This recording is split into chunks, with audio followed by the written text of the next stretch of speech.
Oke, kembali lagi di channel saya. Makasih buat kalian yang sudah mengklik video ini. Kali ini kabar terbarunya Pak Jokowi akan bantu Bukoviva ya di Pilgub Jawa Timur. Wah, ini dipastikan kalau udah ada campur tangan Pak Jokowi pasti menang telak ya kan. Oke, kita lihat video lengkapnya kali ini Opung membahasnya. Sebelum kita ke video, bantu subscribe channel saya, belum subscribe. Tidak tunggu lama, kita ke video langsung. Let's go. Tri Risma hari ini yang merupakan kader PDIP yang kemarin menjabat sebagai Menteri Sosial baru saja mengundurkan diri. Wah, Nggak sayang Bu, gajian sebulan lagi. iya. Tanggung kali ya. Bulan 10 lo pelantikan Bu, Iya. bulan depan. Sayang itu Bu, Iya. sebulan gaji loh. Iya. Lain lagi tunjangan kan, mana tahu ada bonus lagi, mana tahu ada pesangon. Iya. Aduh Ibu, aku minta tolong dulu ya kan kepada Ibu Ketua Umum Megawati. Iya. Ya tolong dulu ya kan. Itu kan Bapak Jokowi kami itu kan capek kali itu melantik satu orang Iya. kan begitu. Kenapa nggak langsung aja itu 3 menteri yang lainnya masih nongkrong di situ, suruh aja mengundurkan diri Bu. Iya. Biar dicari gantinya biar sekaligus melantik Iya, gitu loh. betul itu. Capek loh Bu Sekaligus melantik aja. satu-satu orang. Iya, capek Bu, ya kan? Lagian juga kan kemarin kan sudah ada wacana bahwasanya ya PDIP akan menarik semua menterinya. Sampai sekarang nggak Iya, juga lupa ya. itu waktu Pilpres kemarin ya. Iya. Pas lagi panas-panasnya. Iya. Setelah Pilpres, sayang juga rupanya. Lahan basah pula. Iya. Iya kan? Tapi gimana pun juga Bu, jujur saja lah ya, mending disuruh mengundurkan diri, ya kan, daripada dipecat. Iya. Kayak Yasona Lauli, ya, gimana pun juga ketika kita berada di satu posisi, ya, ketika kita mengundurkan diri, itu harkat martabatnya dan gengsinya itu lebih tinggi daripada yang dipecat. Iya, betul, betul, betul. Ada cerita sama kawan-kawan, kenapa kau keluar dari situ? Ah, mengundurkan diri aku kan begitu. Iya, agak gengsi Keren kan? dikit ya kan. Kenapa kau keluar dari situ? Udah dipecat. Langsung loyo. Iya, iya, iya. Jadi ada gengsi tersendiri gitu loh. Iya. Karena masih nongkrong 3 menteri di dalam kabinet. Teten Mas Duki Menteri Koperasi, Azwar Anas Menteri Pemberdayaan Aparatur Negara, baru kalau nggak salah Bintang Puspayoga ya Menteri Pemberdayaan Wanita dan juga Perlindungan Anak ya. Oh. Jadi tiga-tiganya itu ya kalau emang nggak bisa disuruh mengundurkan diri ya udahlah di situ aja lah, lagi enak. Iya. Tanggung ya kan. Nanggung ngerti aja kan Iya. namanya nanggung. Iya. Belum klimaks. Iya. Nanti pas klimaksnya tanggal 20 Oktober. Iya, iya, iya, iya. Itu dia ya. Jadi tahu enggak kalian ya, siapa yang menggantikan ya posisi Menteri Sosial? Ternyata Bapak Joko Widodo sudah menggantikan dan juga sudah melantik ya seorang pentolan dari PBNU, nggak tanggung, sekjen. Siapa itu? Bapak Saifullah Yusuf. Iya, bukan main-main bos sekjen, bukan pengurus ranting. Sekjen. Yang jadi pertanyaannya, kenapa harus diangkat lagi menteri dan kenapa harus sekjen NU? Bisa nggak kira-kira diganti apa namanya PLT atau pejabat sementara? Bisa nggak? Bisa aja sebetulnya, ya kan? Tapi kenapa harus diangkat menteri yang baru? Jadi ini ada beberapa sinyal, ada beberapa poin. Mak, kalau Bung Par bilang memang gitu, harus ada poin-poinnya. Biar tertata rapi, tersusun indah. Gitu ya. Ingat, setiap langkah yang diambil Bapak Joko Widodo itu nggak salah-salah. Itu sudah dengan perhitungan yang matang. Dan juga tahu nggak kalian ya, itu langkahnya itu bukan berbicara langkah 1 hari, 2 hari ke depan. Tapi ini berbicara 2 bulan, 2 tahun, bahkan 20 tahun ke depan. Itu dia. Pertanyaan, kembali ke pertanyaan. Kenapa harus Saifullah Yusuf? Kenapa harus Saifullah Yusuf dulu? Yang pertama ya. Yang pertama, Saifullah Yusuf itu adalah seorang politisi yang malang melintang di perpolitikan Indonesia. Itu dulu yang pertama. Ya, itu dulu yang pertama ya. Karena beliau punya pengalaman, pertama pernah jadi anggota dewan ya, tahun 99 sampai 2001. Dari partai mana? PDIP. Ada juga unsur PDIP-nya ya. Mantan. Ya. Tapi waktu itu dia 2001, tapi itu 2001 itu langkah dia yang berani. Kenapa bilang? Waktu itu dia dia sedang menjabat anggota dewan ya. Anggota dewan DPR ya, anggota Dewan Perwakilan Rakyat Indonesia dari partai PDIP, dan 2001 ketika ada konflik akhirnya beliau mengundurkan diri dari kursi dewan. Iya. Dan memilih untuk pindah ke PKB. Gitu dia ya. Jadi ingat, bukan lagi PDIP, mantan.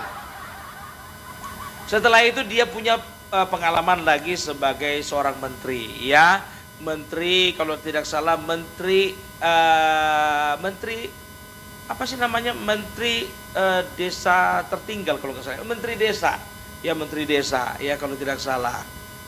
Menteri Desa dan Daerah Tertinggal, pokoknya itulah namanya ya. Jadi setelah itu dia juga punya pengalaman sebagai wakil gubernur. 2 kali wakil gubernur Jawa Timur ya. Setelah itu sekarang terakhir jabatannya itu dia menjadi wali kota Pasuruan ya. Jadi menjadi wali kota Pasuruan.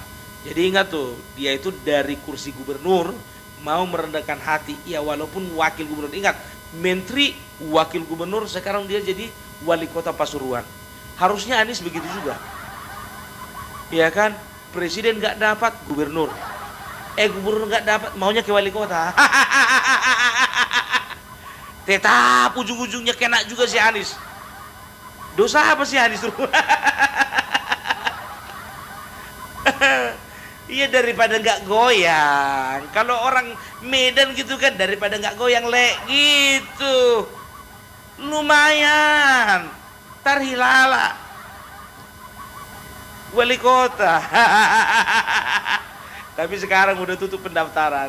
Jadi kusarankan sama Anies Baswedan, 2029 nggak usah ketinggian mimpimu, wali kota aja. Mudah-mudahan dapat.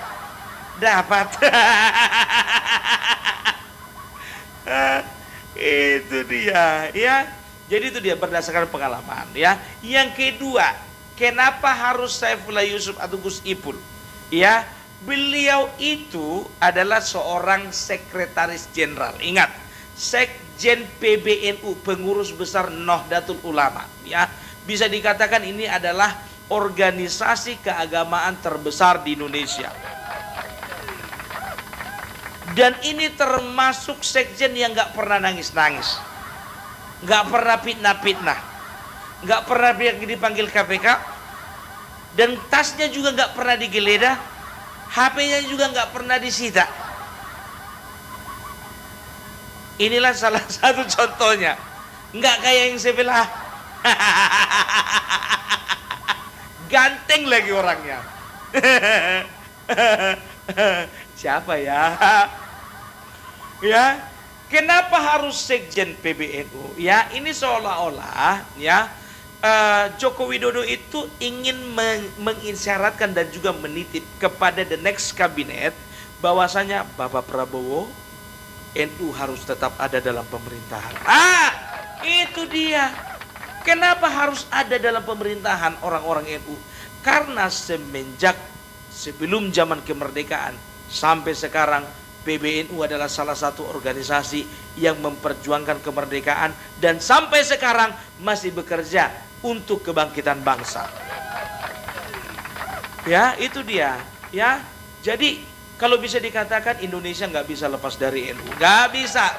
Oleh karena itu memang sudah wajar sewajarnya ya orang NU, bahkan harus pengurusnya juga harus ada di dalam pemerintahan. Supaya apa? Supaya kita, supaya pemerintah, supaya bangsa ini sadar, supaya bangsa ini tidak lupa dengan sejarah bahwasanya NU punya andil di dalam kemerdekaan bangsa Indonesia. Enggak kayak yang sebelah. yang sebelah pun juga pencipta lagu pencipta lagu Indonesia Raya katanya dari keturunan sana. Keturunan Arab kan. Saya tahu yang menciptakan lagu Indonesia Raya itu Wage Rudolf Supratman. Dan dia itu beragama Katolik. Bukan dari Arab.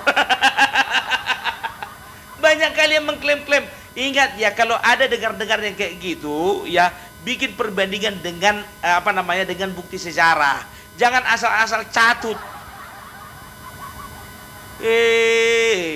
Beluhab. Wage Rudolf Supratman pencipta lagu Indonesia Raya. Katanya bukan dia menciptakan, yang menciptakan adalah orang keturunan Arab. Opungmu. Enak kali ngomong kayak gitu. Sekalian aja bilang itu Insinyur Soekarno juga orang Arab. Nggak ada hubungan dengan agama ya. Arab itu negara, ya. Keturunan Yaman katanya negara Yaman. Keturunan Arab, keturunan orang Arab. Keturunan Chinese, ya kan? Berarti orang Chinese gitu. Orang Batak, keturunan si Raja Batak. Gitu dia. Jadi nggak ada hubungan dengan rasisme, tidak. Ya. Jadi seperti itu. Jadi seolah-olah ya Bapak Jokowi ingin menitipkan kepada Bapak Prabowo, ya kalau kukatakan sih, walaupun nanti di next kabinet ya mungkin saja bukan Saifullah Yusuf, tapi paling tidak ada orang NU di dalam pemerintahan. Gitu dia. Ya wajar lah kalau seorang atau pihak atau organisasi yang punya andil besar terhadap bangsa diberikan sebuah penghormatan. Ini penghormatan loh. Penghormatan dan penghargaan, bukan pamrih ya, bukan pamrih, penghormatan dan penghargaan itu wajar. Jangan seperti organisasi-organisasi kemarin itu yang sempat sudah diilegalkan, sudah dilarang, sudah diharamkan. Ngaku-ngakunya front pembela, ya kan? Nggak taunya apa? Sweeping. Lebih hebat orang itu sweeping dari Satpol PP, bahkan dari polisi. Iya kan? Setelah itu apa lagi? Ya, menutup tempat-tempat ibadah. Wow! Hebat kali. Makanya itu pentolannya biar tahu kalian. Tapi nanti ini terpisahlah videonya ya. Itu pentolannya mantan ketua dari FPI ya, Habib Rizik itu komentar, kalau bisa yang namanya Gibran Raka Buming Raka tidak usah dilantik jadi wakil presiden. Siapa kali kau? Karena dia takut Gibran Raka Buming Raka adalah orang anti intoleransi. Tahu dia. Tapi nantilah itu ya, video terpisah lah ya. Itu yang kedua ya. Yang ketiga, kenapa Saifullah Yusuf? Kenapa harus sekjen PBNU? Ternyata ya, sepertinya ini dugaanku ya, dugaanku. Aku tidak menerima informasi dari mana-mana ya.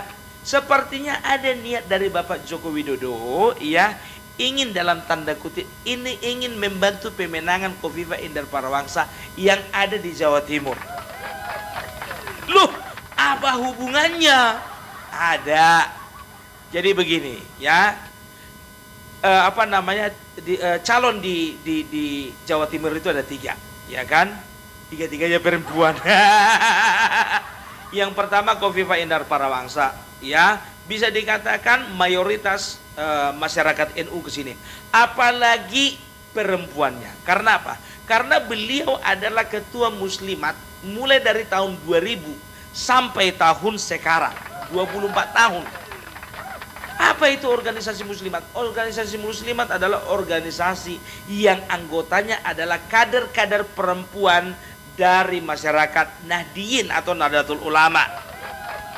Bayangkan kalian betapa banyaknya berarti yang ada di belakangnya Khofifah Indar Parawansa. Yang kedua ada Mbak Lulu dari Partai PKB. Yang ketiga Tri Risma hari ini dari Partai PDI Perjuangan.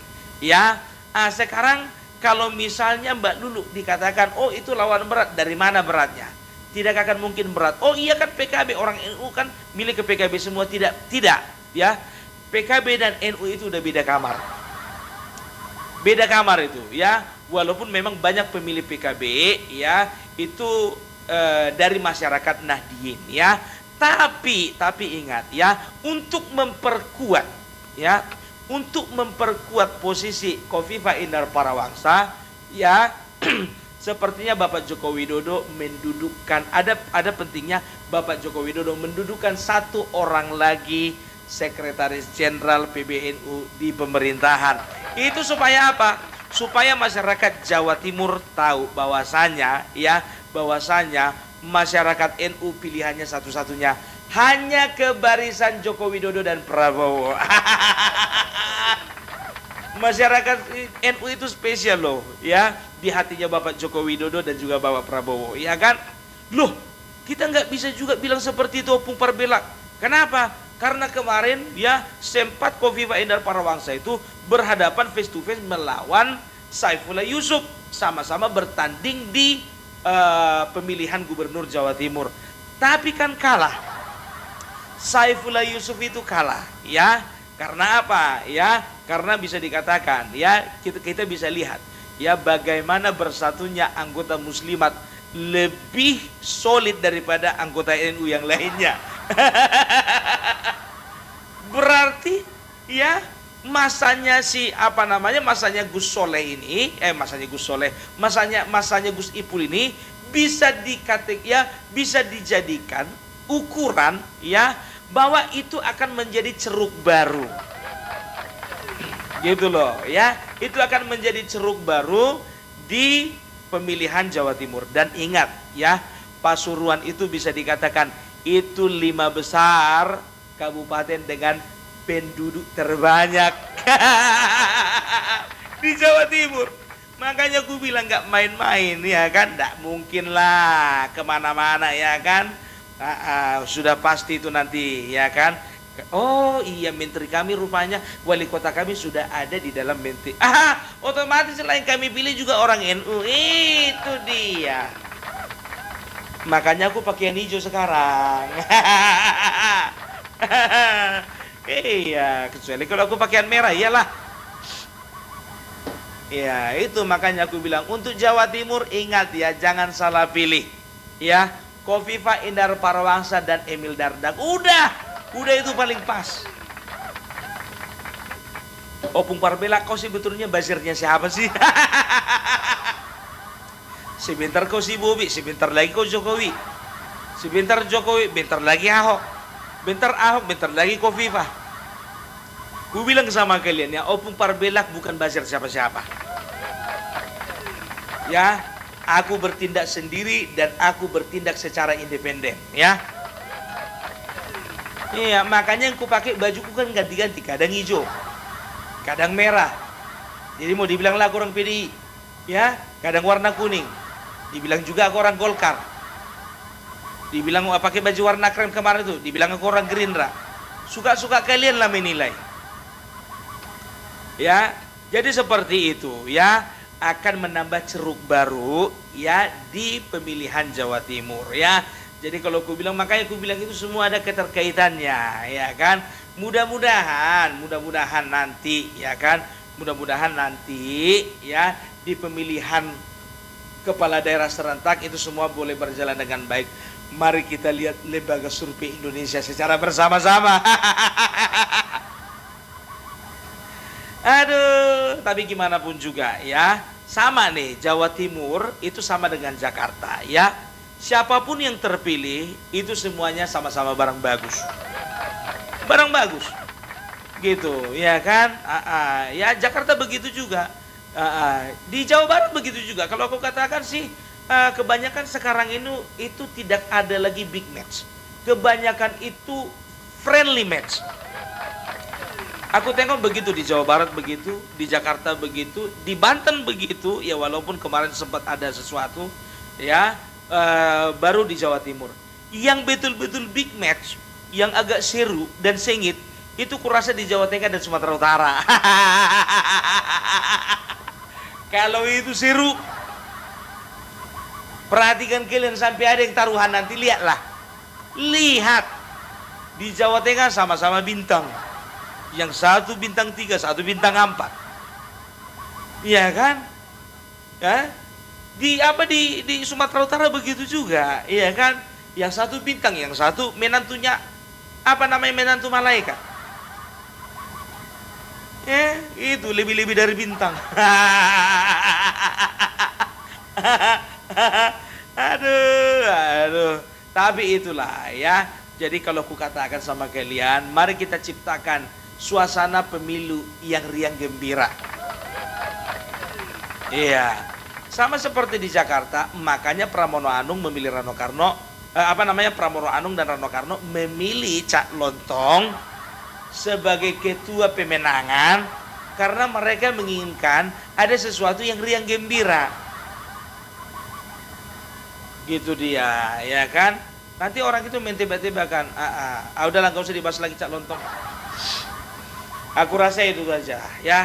Aku rasa cukup dulu untuk saat ini. Jadi kalau ini pandangan dari Opung Parbelak saja ya. Terserah kalian kalau mengatakan bahwasanya nggak ada hubungannya, Bung. Ada. Salah satu dari 3 yang tadi itu ada, pasti ada, ya. Oke, salam Parbelak, salam NKRI harga mati. Gitu terkait pembahasan Opung ya, yang lagi dibahas sekarang yaitu taktik Pak Jokowi terkait bantu Bukoviva ya kan. Gimana menurut kalian? So komen di bawah dan sampai bertemu di video saya selanjutnya. Bye.